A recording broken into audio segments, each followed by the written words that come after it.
Hello everyone and welcome back to the channel. I'm really glad to see you again for the second episode in our MSBuild series. In our last video, we got a feel for what MSBuild is and how it's the engine that drives our .NET builds. We also took a peek at the basic structure of a CS project file. So today, we're going to go a little deeper and start pulling back the curtain on three of the most important concepts in MSBuild: targets, tasks, and properties. We'll learn how to use these building blocks to customize our build process. So let's get right into it. The first thing that I want to talk about is MSBuild properties. So think of properties as simple variables that define values used throughout your build. So we declare them inside a property group element in the CS project file. Here's an example you might have seen before in your own projects. So a property group element with some properties defined. Let's break down this code snippet. The first thing that I want to talk about is the configuration property. This property defines your build configuration, which is usually debug or release. Then the condition part of the line is a nice little trick. It's a way of saying if no configuration is explicitly defined or provided, then we're going to default to debug. You can easily override this at build time from the command line by using the P flag, -P, which stands for property. For instance, to build in release configuration, you would run .NET build, .NET build -P configuration release. And I am going to show you how to do that in a moment. The next one is the output path. So output path is, again, another property that tells MSBuild where to put all of your compiled files once the build is done. It uses our configuration variable to create a dynamic path. So if you're building in debug, the path becomes bin debug. If you're building in release, it becomes build release. So this ensures that your output files are organized neatly by configuration. Just to be super clear, remember, by default, MSBuild places all your compiled files like DLL files, exe files into this folder structure: build, configuration, target framework. The bin part is short for binaries. Configuration is typically debug or release, and target framework is the framework version you set in your CS project file. Now, let me scroll down, and I have, talked about this, right? So this allows you to build a project using a specific, configuration. As I told you, -P stands for property. So you're overriding the configuration property. So I talked about this as well. Now let's move on to the next topic. Let's talk about tasks. Tasks are the smallest atomic operations that MSBuild performs. Think of them as the individual actions that get things done.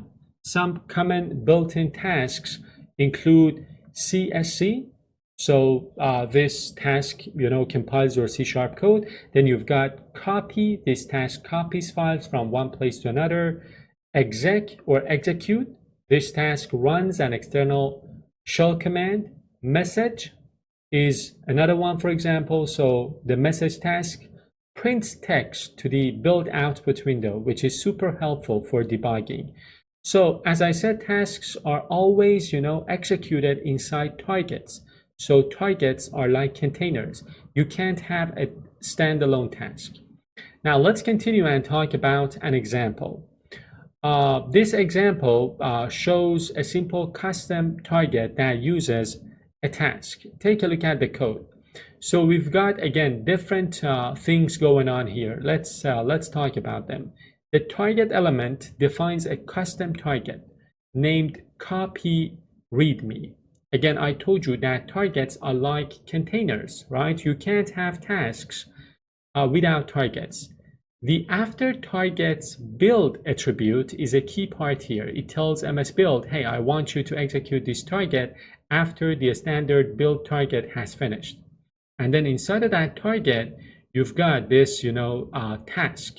So we have our copy task. As the name suggests, this task takes the file readme.md, and copies it into our output folder. Now let's continue and talk about targets. Again, I told you that targets are like containers, right? But let's focus on them and talk a little bit about them. Targets are like containers, collections of tasks. So they define when and how a group of tasks should execute. You already know some of the standard targets such as build, clean, rebuild, which are all defined, as I told you in the previous episode, by the .NET SDK. But the real power of MSBuild comes from being able to create your own custom targets and connect them to the standard ones, right? So let's talk about, an example. A custom target to greet the, developer. We are going to open up the CS project file of the bookstore.application, a class library inside of our solution, and we are going to add a custom target. Take a look at the target that we've got here with one single, message task inside of it. Let's break down the most important parts inside of this target element. The target itself is where we've defined a new, target. We've given it a name. The name is greet, right? Then we've got after targets build. This tells MSBuild to automatically run our greet target after the standard build target finishes. Without this, our target wouldn't run on its own when you just call .NET build command. Then you've got the message task. This is the built-in task we're using. The message task simply prints a line of text. And then you've got importance set to high. So this controls how visible the message is in the output. High means it will always show up. Other levels like normal and low might be hidden unless you're running in verbose mode. Then of course you've got the text. This is the actual message that gets printed. Now we can go ahead and add this target to our bookstore.application CS project file. I'm going to paste it here. So the target and the message task. And then if I rebuild my project, I want you to watch the output window. If I rebuild this, I get this message that says, hello bookstore developers, build completed successfully. So this is a custom target that prints something to the build output window when you build your project. Now let me get back to my notes, and I want to continue talking about conditional targets. So the thing about conditional targets is that they allow you to make your targets run only under certain conditions. So basically, as you can see here, we are adding a condition for this target. So based on this condition, the target will only run if we are in release mode. So we are going to add this to this target, and then we are going to try rebuilding the project. If you run or rebuild the project using debug configuration, you won't see the message. But if you change to release, so you will see that message in the debug output. And this is, in the build output window. And this is incredibly useful for custom build steps that you only want to happen in a specific scenarios.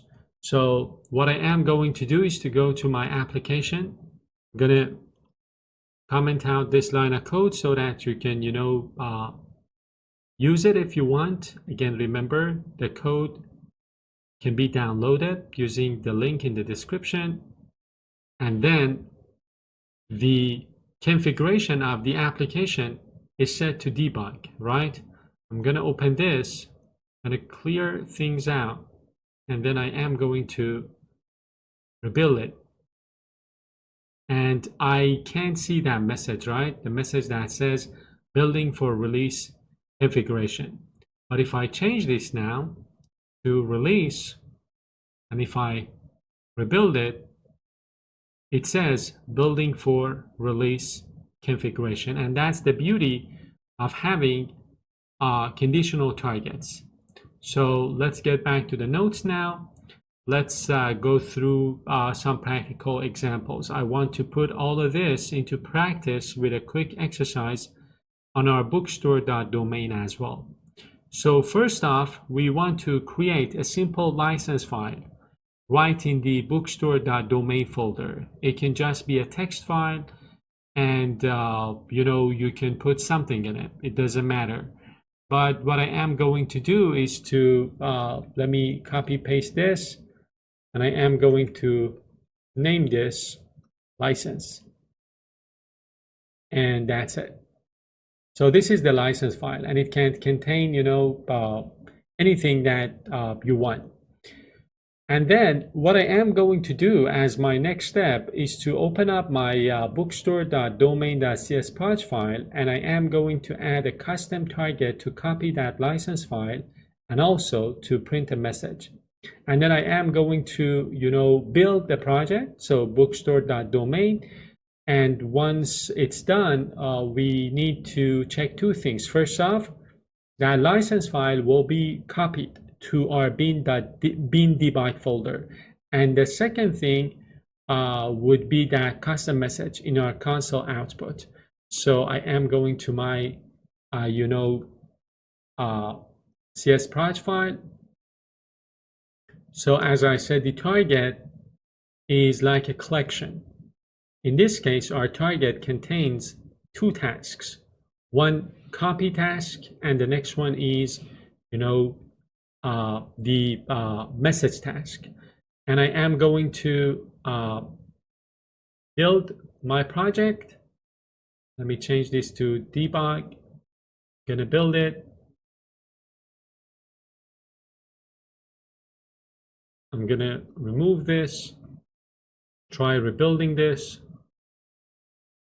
going to my output. So it says license copy to output folder, right? And that comes from the message that we have here. And take my word for it that, license file has been copied to the output folder. The next thing that I would like to talk about is target dependencies.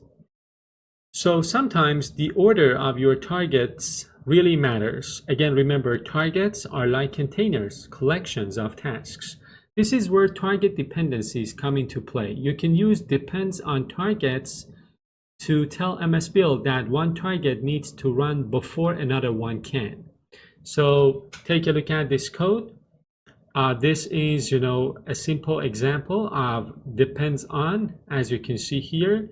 So the before build task target is a simple one that prints a message, talking about this one. And the custom build, so the next one, has this depends on attribute that lists our before build task. So this tells, MSBuild, before you run custom build, you need to make sure that before build task has already finished.